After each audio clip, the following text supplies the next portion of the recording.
Hello friends, चलिए जो NCERT की सीरीज अपन कंटिन्यू कर रहे थे उसको ये नेक्स्ट वीडियो है। तो नेक्स्ट टॉपिक अपन का क्या है, अक्षांश और देशांतर। जो ग्लोब में अक्षांश और देशांतर रेखाएं होती हैं उनके बारे में कुछ इंपॉर्टेंट फैक्ट हैं जो एनसीईआरटी में दिए हुए हैं। तो आप जानते ही होंगे एनसीईआरटी में दिया हुआ है मतलब फैक्ट है। तो कॉपी पेन लेकर रखिएगा और ये फैक्ट नोट करते जाइएगा। आप लोगों ने कई बार पढ़ा होगा अक्षांश और देशांतर रेखा। तो इनमें से जो एनसीईआरटी में दिया हुआ है, जो आपको लगे कि ये हमने कहीं नहीं पढ़ा, तो उनको आप नोट करते चलिएगा। चलिए यहाँ पे मैंने हाईलाइट किया हुआ है जो जो चीज़ें इंपॉर्टेंट हैं। तो यहाँ पे जो इम्पोर्टेंट है कि एक सुई ग्लोब में झुकी हुई अवस्था में स्थित होती है जिसे हम अक्ष कहते हैं। ये डेफिनेशन याद रखिएगा कि जो ग्लोब में झुकी हुई अवस्था में स्थित है वो अक्ष कहलाता है। तो यहाँ पे ये स्ट्रक्चर में देख सकते हैं कि ये सुई के समान जो झुकी हुई ये संरचना है उसे हम अक्ष कहते हैं। ये उत्तरी से दक्षिणी ध्रुव पर होती है, तो ये भी ध्यान रखना है। ठीक, अब ग्लोब को इस सुई के चारों ओर पृथ्वी की भांति पश्चिम से पूर्व की ओर घुमाया जाता है। पृथ्वी की भांति यानी पृथ्वी कैसे घूर्णन करती है, पश्चिम से पूर्व की ओर घूमती है। अब यहाँ पे एक है कि अन्य एक काल्पनिक रेखा भी ग्लोब को दो बराबर भागों में बांटती है। तो कौन सी काल्पनिक रेखा जो ग्लोब को दो बराबर भागों में बांटती है, विषुवत रेखा है ना। तो यहाँ पे है, इसे हम विषुवत वृत्त या विषुवत रेखा कहते हैं। पृथ्वी के उत्तर में स्थित आधे भाग को उत्तरी गोलार्ध, यानी जो ऐसी जो ये ग्लोब दिया हुआ है तो इस तरह से विषुवत रेखा है। तो जो ऊपरी का है ये उत्तरी गोलार्ध कहलाएगा, ये नीचे का दक्षिणी गोलार्ध कहलाएगा। ठीक है, ये विषुवत रेखा दो बराबर भागों में बांट देती है। तो ये विषुवत रेखा है और ये 0 डिग्री अक्षांश होती है विषुवत रेखा, ये भी ध्यान रखना है। ठीक है, और इसे हम और क्या कहते हैं कि पृथ्वी पर एक काल्पनिक वृत्त बनाती है। कौन, विषुवत रेखा। ठीक है, एवं यह पृथ्वी पर विभिन्न स्थानों की स्थिति बताने का सबसे महत्वपूर्ण संदर्भ बिंदु है। विषुवत वृत्त से ध्रुवों तक स्थित सभी समांतर वृत्तों को अक्षांश रेखाएं कहा जाता है। अक्षांशों को अंश में मापा जाता है। अब यहाँ पे और पॉइंट मिला कि अक्षांश रेखाएं जो है, अक्षांश रेखा को कैसे मापा जाता है, अंश में मापा जाता है। ठीक, और जो विषुवत रेखा है वो क्या काम करती है, ज़्यादातर वह स्थानों की स्थिति बताने के लिए सबसे महत्वपूर्ण बिंदु है। आगे चलते हैं। विषुवत वृत्त शून्य अंश अक्षांश को दर्शाती है। विषुवत वृत्त क्या है, मैंने बताया ही था कि विषुवत 0 डिग्री अक्षांश रेखा है। तो ये अक्षांश को दर्शाती है क्योंकि विषुवत वृत्त से दोनों तरफ ध्रुवों के बीच की दूरी पृथ्वी के चारों ओर के वृत्त का 1/4 होता है। अब यहाँ पे ये ऐसे इस तरह काट देंगे, ये 0 डिग्री देशांतर रेखा हो गई, ये 0 डिग्री अक्षांश रेखा हो गई। ठीक है, इसे जीएमटी भी बोलते हैं, जो 0 डिग्री देशांतर रेखा है, भी आगे बात करेंगे। तो इस प्रकार से यदि ऐसा करते हैं तो ये 1/4 बन जाता है। ये 90 डिग्री, ये 90 डिग्री, ये 1/4 बन जाएगा। ठीक है, तो यहाँ पे वही बात बोली गई है कि दूरी पृथ्वी के चारों ओर के वृत्त का 1/4 है, अतः इसका माप होगा 360 अंश। ठीक, आगे देखते हैं आगे क्या दिया हुआ है। आगे यहाँ पे एक ये इंपॉर्टेंट पॉइंट दिया हुआ है कि विषुवत वृत्त से दूर जाते हैं यदि विषुवत रेखा है, यहाँ पे ये ग्लोब है, ये विषुवत रेखा है, यदि विषुवत रेखा से हम ग्लोब की ओर ध्रुवों की ओर जाते हैं, जो ध्रुव हैं, तो क्या होता है, अक्षांशों का आकार घटता जाता है। यहाँ पे सबसे कम अक्षांशों का आकार होता है। यहाँ पे अक्षांश रेखा नहीं होती, ओनली अक्षांश होता है। ठीक है, तो यहाँ पे ये ऐसे होता है, ये उत्तरी ध्रुव हो जाएगा 90 डिग्री का, ये दक्षिणी ध्रुव 90 डिग्री। तो ये रेखाएं नहीं होती हैं, ये ओनली पॉइंट होते हैं, बिंदु होते हैं। ठीक है, तो यहाँ पे इसके उस पर हम ये बता सकते हैं कि जैसे अक्षांश रेखाएं कितनी होती हैं, 90 ये हो गई और 90 ये हो गई। ठीक है, 90 और 90 और एक क्या हो गई, एक 0 डिग्री विषुवत रेखा यानी एक, तो कितना हो गया 181। ये 181 क्या हुई, ये अक्षांश हुए 181। ठीक है, ध्यान रखिएगा, बहुत इंपॉर्टेंट है ये 181 टोटल अक्षांश हुए। लेकिन यदि अक्षांश रेखा पूछे तो जो उत्तरी ध्रुव है और दक्षिणी ध्रुव है, तो ये दो ध्रुव है, ये रेखाएं नहीं है। तो 181 में -2 करेंगे तो 179, ये अक्षांश वृत्त या अक्षांश रेखा, अक्षांश रेखाओं की संख्या 179 होगी और कुल अक्षांश यदि पूछता है तो 181 होगा, ये ध्यान रखना है। ठीक है, और यहाँ पे और मैं बता देती हूँ कि दो अक्षांशों के बीच की दूरी को हम क्या कहते हैं, जैसे कि ये पूरा ग्लोब बना हुआ है। ठीक है, ये विषुवत रेखा है, ये कर्क रेखा 23.5 डिग्री और ये मकर रेखा 23.5 डिग्री, लेकिन दक्षिण में और वो पूरब में। ठीक है, और ये जो ऊपर है इसके बाद ये एक रेखा है, तो इसे हम और भी एक नाम से जानते हैं, आर्कटिक रेखा। ठीक है, इसे हम आर्कटिक रेखा, इसे जो इस साइड है ये अंटार्कटिका रेखा, इनको दो अलग अलग नामों से भी जानते हैं, तो ये भी ध्यान रखना है। और ये कर्क रेखा है, ये मकर रेखा है, ये 23.5 डिग्री 23.5, 23.5 डिग्री उत्तर में मकर रेखा और 23.5 डिग्री दक्षिण में 23.5 डिग्री उत्तर में कर्क रेखा और 23.5 डिग्री दक्षिण में मकर रेखा। ठीक है, और 66.5 डिग्री उत्तर में आर्कटिक रेखा और 23.5 डिग्री दक्षिण में अंटार्कटिका रेखा। तो ये भी ध्यान रखना है।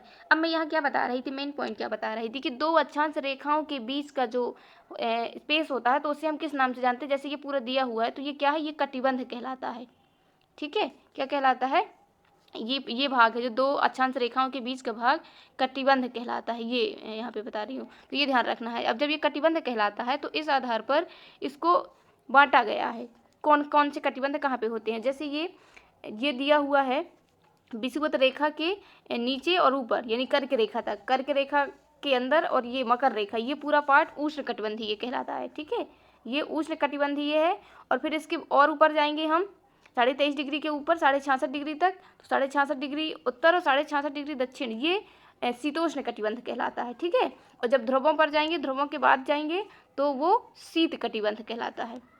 ये ध्यान रखना है।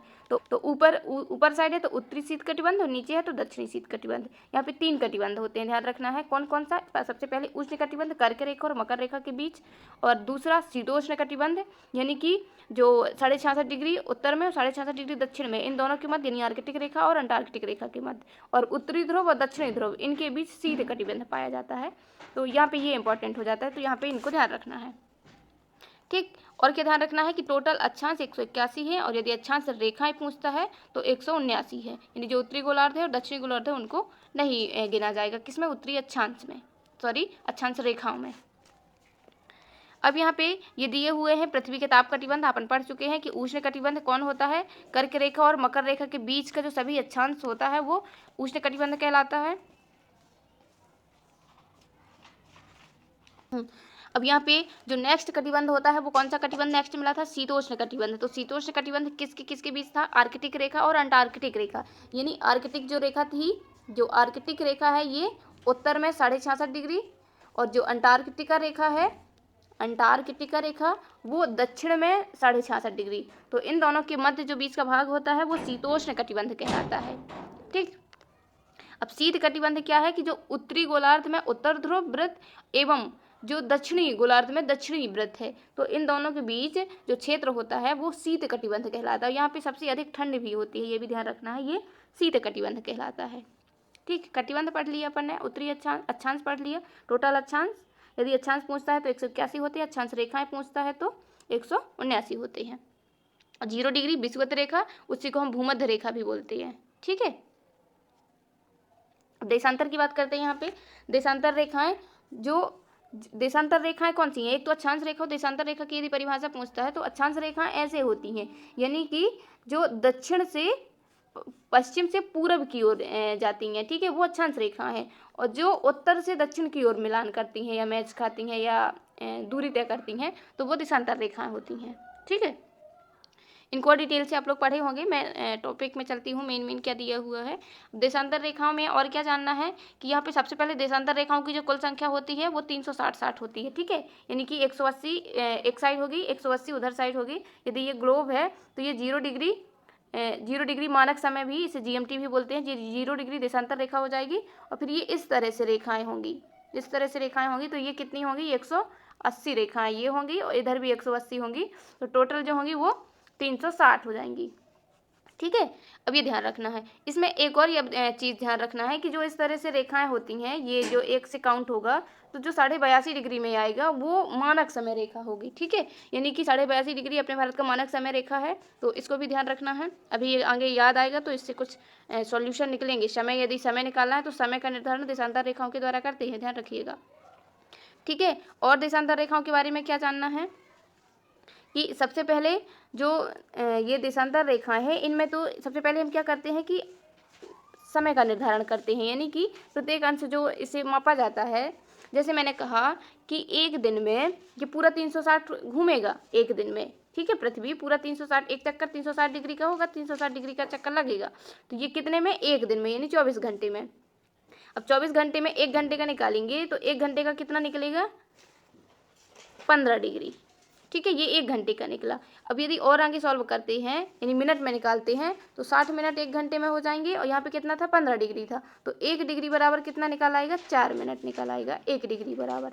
ठीक है, यानी कि जो देशांतर रेखाओं की जो दूरी होती है, तो यदि 1 डिग्री का अंतर है तो वहाँ पे 4 मिनट का समय डिफरेंस आएगा उस समय में। अब और चीज़ क्या याद रखना है इसमें, यदि यहाँ पे हमने ये बनाया ऐसे इस तरह का, ठीक है, ये देशांतर रेखा है। अब यहाँ पे विषुवत रेखा वो जो 0 डिग्री देशांतर रेखा है वो यहाँ पे है, ठीक है। अब इसके यदि इधर साइड पूरब साइड जाता है कोई या देश है या कोई स्थान है, तो यदि इधर साइड जाएंगे तो वो समय क्या होगा, प्लस होगा, ये ध्यान रखना है। यदि इधर साइड जाएंगे तो समय क्या होगा, माइनस होगा। यदि मैं बोलूँ कि यहाँ से 15 डिग्री इधर गया, इधर 12 बजा था, ठीक है, 0 डिग्री देशांतर में कितना बजा था, 12 बजा था। अब वो 15 डिग्री पूर्वी देशांतर जाता है तो कितना बजा होगा, तो 15 डिग्री यानी 1 घंटा, तो यहाँ पे 12 बजा था तो यहाँ पे 1 बज जाएगा, यानी कि क्या होना है, 1 घंटा ऐड हो जाएगा, ठीक है। तो यदि वही बात यहाँ बोली जाए कि 0 डिग्री देशांतर में 12 बजा हुआ है और 15 डिग्री पश्चिमी देशांतर पे कोई देश है या कोई स्थान है, तो वहाँ पे क्या समय होगा, तो वहाँ पे क्या समय होगा कि 15 डिग्री यानी 1 घंटा, 1 घंटा क्या हो जाएगा, माइनस हो जाएगा, यानी कि 11 बज जाएंगे, ठीक है, ये ध्यान रखना है। यदि पूर्वी की बात करता है तो समय को हमें प्लस करते जाना है, पश्चिम की बात करता है तो समय को हमें माइनस करते जाना है। अभी इसमें और क्वेश्चन को सॉल्व करेंगे तो ज़्यादा कॉन्सेप्ट क्लियर होगा, ठीक। अब यहाँ पे और एक चीज़ याद रखना है कि जो अपने भारत का मानक समय रेखा है वो कितना है, 82.5 डिग्री है। तो यदि मैं यहीं से क्वेश्चन आपसे पूछ दूँ कि 82.5 डिग्री है, तो 82.5 डिग्री जो मेन समय से वो कितना, जैसे मानक समय में यहाँ पे 0 है तो यहाँ से यहाँ आने में कितना समय लगा, ये पूर्वी में है, ठीक है, मानक समय रेखा पूर्वी देशांतर रेखा है, ये ध्यान रखिएगा, ठीक है। तो कितना हो जाएगा ये 82.5 डिग्री, आप सीधा सीधा कर लीजिए, 1 डिग्री बराबर 4 मिनट होता है, तो 82.5 गुणे 4 करके और ये आधा का 2 प्लस कर देंगे तो टोटल हो जाएगा 5.5 घंटे, ठीक है। तो इस तरह से इसको निकालते हैं और यहाँ पे आगे बात करते हैं क्या दिया हुआ है।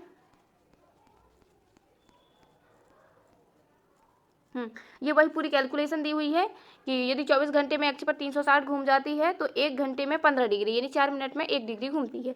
इस प्रकार जब ग्रीनविच में दोपहर 12 बजते हैं तब ग्रीनविच से 15 डिग्री पूर्व में समय कितना हो जाएगा, 15 गुणा 4 हो जाएगा, यानी 60 मिनट ज़्यादा हो जाएगा, यानी 1 घंटा आगे हो जाएगा। और यदि इसके पीछे पश्चिम में है तो पश्चिम में क्या होगा, 1 घंटा पीछे हो जाएगा। वही बात है जो मैं बता चुकी हूँ आप लोगों को।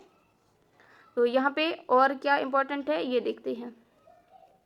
यहाँ पे 82.5 डिग्री मानक या उत्तर माना जाता है और जो मानक समय रेखा है ये आपने देख ही लिया है कि कहाँ पे है, पूर्वी देशांतर रेखा पर, ठीक है। ये 5.5 घंटे समय जो आगे रहता है ग्रीनविच समय से, ठीक है।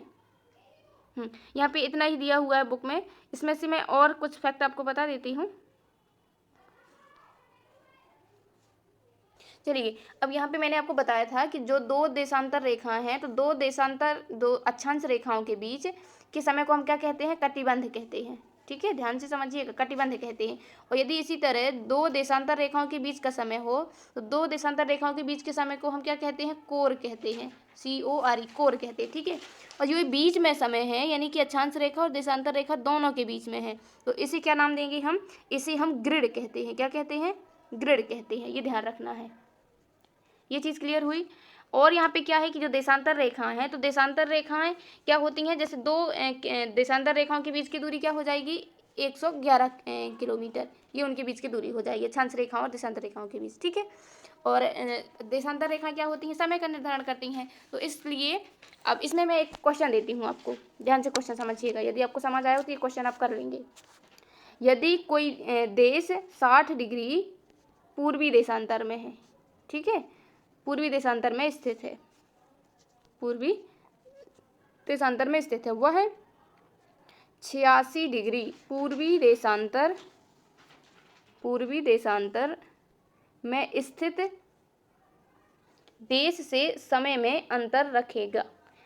क्वेश्चन समझ आया आपको कि कोई एक ऐसा देश है जो 60 डिग्री कहाँ है, पूर्वी देशांतर, ठीक है, पूर्वी देशांतर में स्थित है और वह 86 डिग्री पूर्वी देशांतर में स्थित है। कोई ऐसा देश है 60 डिग्री पूर्वी देशांतर में स्थित है, वह 86 डिग्री पूर्वी देशांतर में स्थित देश से समय में अंतर, यानी कि 60 डिग्री पूर्वी देशांतर और 86 डिग्री पूर्वी देशांतर, ठीक है। अब इनके बीच में अंतर क्या होगा, एक तो ये पूर्वी और पूर्वी से समझ आया कि हमें ज़्यादातर क्या करना है, समय को प्लस करना है। यदि ये पूछता कि यहाँ इतना बजा है तो यहाँ कितना बजेगा, तो जो टाइम निकलेगा उसको हम ऐड कर देंगे। लेकिन यहाँ पे क्या करना है कि जो टाइम निकले उसका हमें क्या बताना है, अंतर बताना है। तो 60 डिग्री से 86 डिग्री जाएंगे तो कितना डिग्री बचेगा यहाँ पे, टोटल 26 डिग्री अंतर करने पे 26 डिग्री आया। अब 1 डिग्री यानी कि 4 मिनट, तो यहाँ पे गुणा कर देंगे यानी कि कितना आ जाएगा 104 मिनट। अब 104 मिनट कितना समय हो गया 1 घंटे 44 मिनट। अब 1 घंटे 44 मिनट का यहाँ पे अंतर आ जाएगा। ठीक है, यदि इसको पूछा है तो ये 1 घंटे 44 मिनट ये देश पीछे है, यहाँ पे ये होना है। ठीक है, अब यदि एक और क्वेश्चन मैं देती हूँ कि 20 डिग्री पश्चिमी देशांतर पर 20 डिग्री पश्चिमी देशांतर पर कितना 9 बजा है। ठीक है, 9 बजा है, तो उसी वक्त जिस वक्त यहाँ पे 9 बजा है तो उसी वक्त 40 डिग्री पूर्वी देशांतर, ये पूर्वी देशांतर है, ये पश्चिमी देशांतर, पूर्वी देशांतर पर समय क्या होगा। अब यहाँ पे क्या बताना है कि 20 डिग्री पश्चिमी देशांतर और 40 डिग्री पूर्वी देशांतर। तो ये 20 डिग्री जब पश्चिमी देशांतर है तो पहले तो 0 डिग्री देशांतर पे आएगा, यानी कि 20 डिग्री यहाँ पे टाइम बचा, हमको टाइम कैलकुलेट करना है। और फिर 40 डिग्री ये पूर्वी देशांतर पर जाएगा, तो 40 और इसमें हो जाएगा, यानी कितने हो गए टोटल 60 डिग्री हो गए। ठीक है, अब टोटल 60 डिग्री हो गया, कितना बजा हुआ है 9 बजा हुआ है। अब 60 डिग्री में 1 डिग्री यानी 4 मिनट, तो 60 डिग्री में कितना हो जाएगा यानी कि 240 मिनट। 240 मिनट यानी 4 घंटे, 240 मिनट यानी कि 4 घंटे है ना, 6 चौको 24। तो 4 घंटे अपन को क्या करना है, समय 4 घंटा आगे करना है। तो 9 से 10 11 12 1 कितना बच जाएगा 1 बच जाएगा ये। ठीक है, शायद समझ में आ गया होगा आपके। ऐसे क्वेश्चन लेके आप प्रैक्टिस करिएगा, ऐसे क्वेश्चन आते हैं। और एक चीज़ और यहाँ पे है, यदि कभी पूछा जाए कि भारत कहाँ पे स्थित है, भारत किस दिशा में स्थित है ऐसे, तो भारत कहाँ पे स्थित है उत्तर पूर्वी में। ठीक है, कैसे कर्क रेखा पर स्थित होता है। अब ये जैसे कोई गोलाब बना हुआ है, ग्लोब बना हुआ है, ये विषुवत रेखा है, ये कर्क रेखा है, ये मकर रेखा है। कर्क रेखा ये है, यहाँ पे भारत है। ठीक है, तो ये हो गया, ये पूरब है, ये उत्तर है, और ये पूरब, ये दक्षिण, ये पश्चिम। तो भारत कहाँ पे स्थित है उत्तर पूरब में स्थित है, इसको भी ध्यान रखिएगा। चलिए आज के लिए इतना ही है। वीडियो अच्छा लगा हो तो लाइक करिएगा और सब्सक्राइब करिएगा। Thank you.